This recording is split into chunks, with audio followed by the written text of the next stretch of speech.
مجھے دنیا میں فلاں چیز دے دے، فلاں چیز دے دے، فلاں چیز دے دے، اللہ فرماتا ہے دے دیا جائے گا تمہیں، جیسے مانگتے ہی رہتے ہیں نا میرے عزیزو۔ اسی لیے کہتے ہیں نا خالی دنیا مت مانگو۔ دنیا کیا ہے؟ یہ سب مانگنا کہ میرا بزنس، میری تجارت، میری جائیداد، میری پراپرٹی، میری زمین، میرا فلاں یہ بڑھتا جائے بڑھتا جائے، یہ دنیا ہی تو مانگ رہے ہو آپ۔ اور اللہ فرماتا ہے جس نے ہم سے آخرت مانگی ہم اس کو دنیا بھی دیں گے اور آخرت بھی دیں گے۔ اسی لیے دوسرے پارے میں اللہ نے فرمایا فَمِنْهُمْ مَنْ يَقُولُ رَبَّنَا آتِنَا فِي الدُّنْيَا وَمَا لَهُ فِي الْآخِرَةِ مِنْ خَلَاقٍ، جنہوں نے یہ کہا نا ربنا آتنا فی الدنیا، اے ہمارے رب دنیا میں ہمیں کچھ دے دے، اللہ فرماتا ہے دے دیا جائے گا۔ وَمَا لَهُ فِي الْآخِرَةِ مِنْ نصیب، اور آخرت میں ان کا کوئی حصہ نہیں ہوگا۔ من خلاق، آخرت میں کوئی ان کا حصہ نہیں ہوگا۔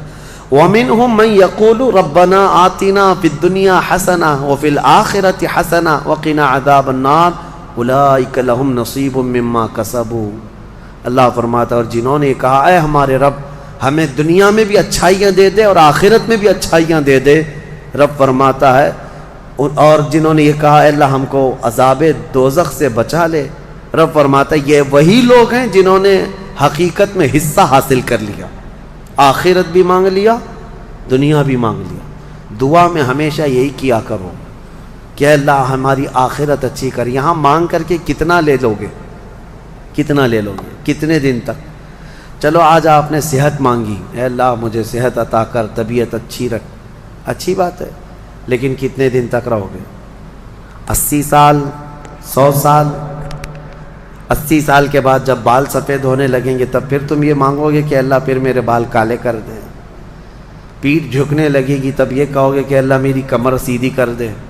دانت جھڑنے لگ جائیں گے کہو گے پھر اے اللہ میرے دانت صحیح کر دے؟ نظام ہے کائنات کا، صحت کو جانا ہے تو جو جانے والی چیز ہے اس کو ہی ہم مانگ رہے ہیں، جو ہم سے رخصت ہونے والی چیز ہے وہی ہم مانگ رہے ہیں۔ اولاد مانگ رہے ہو یہ بھی چھوٹنے والی چیز ہے، یہ ہم سے چھوٹنے والی چیز، ہر وہ چیز مانگتے ہیں ہم یہاں پر جو ہم سے رخصت ہونے والی ہے، اور جو ہمیشہ رہنے والی ہے وہ جنت ہے، اس کا سوال کیوں نہیں کرتے؟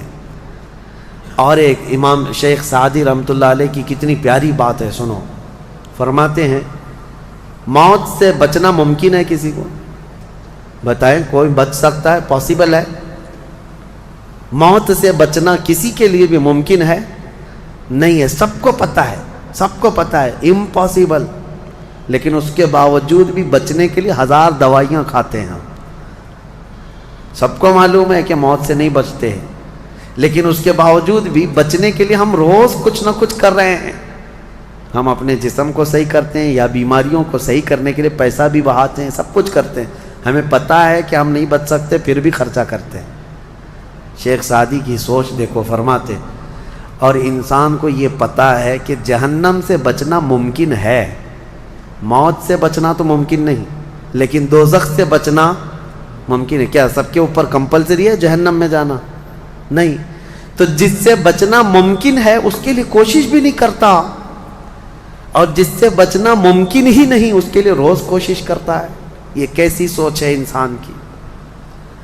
موت سے نہیں بچ سکتے، کوشش ٹھیک ہے تم دوائیاں کرتے رہو، لیکن کوشش یہ کرو کہ اللہ مجھے دوزخ سے بچا لے، مجھے آخرت کے عذاب سے بچا لے۔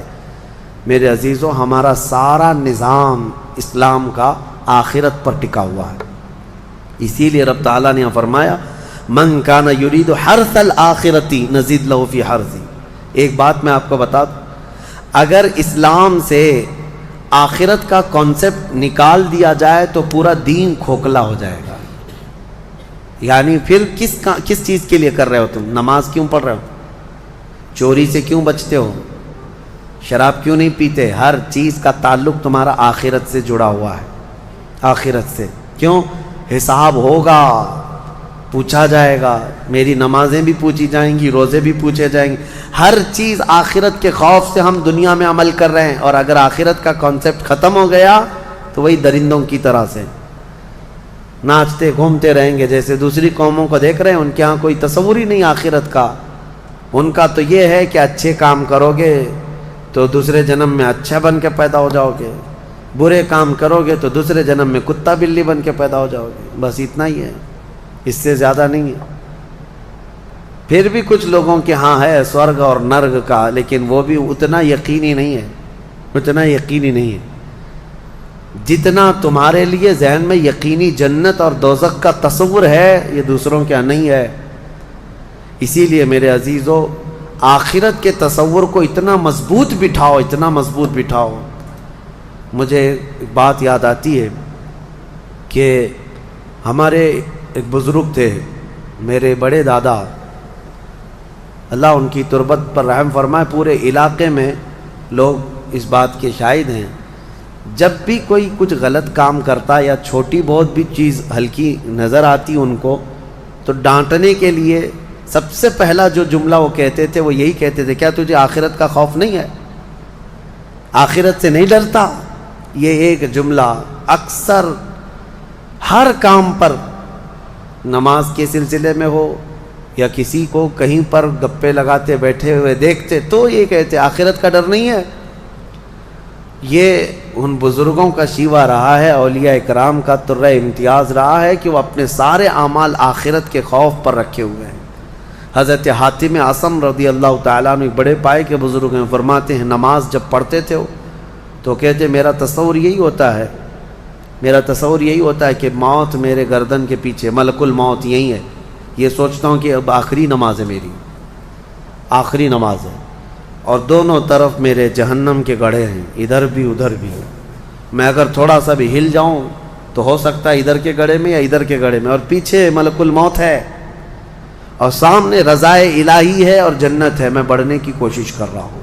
اس تصور کے ساتھ وہ نماز پڑھتے تھے، اس تصور کے ساتھ، اور سجدے میں جاتے تو یہ کہتے کہ میرا آخری سجدہ ہوگا، ملک الموت پیچھے ہی کھڑا ہے میری گردن کے پاس، اور اگر میں تھوڑا بہت ہل گیا تو ادھر بھی دوزخ ہے، ادھر بھی دوزخ ہے، سامنے کی طرف مجھے پورا تصور جمانا ہے، رضائے الہی ہے اور جنت میری یہاں ہے۔ تو ان کے سارے تصورات ہر کام میں آخرت پر ڈیپینڈ تھے۔ میرے عزیزو، آج لوگوں میں جو بد عملی آئی ہے اس کی ایک بڑی وجہ یہی ہے، ہمارے بچوں میں اور نوجوانوں میں آخرت کا ڈر کم ہو گیا، ڈر کم ہو گیا۔ یہ جتنے بھیانک گناہوں میں آج ملوث ہیں، ان کو ڈر نہیں ہے، ان کو خوف نہیں ہے۔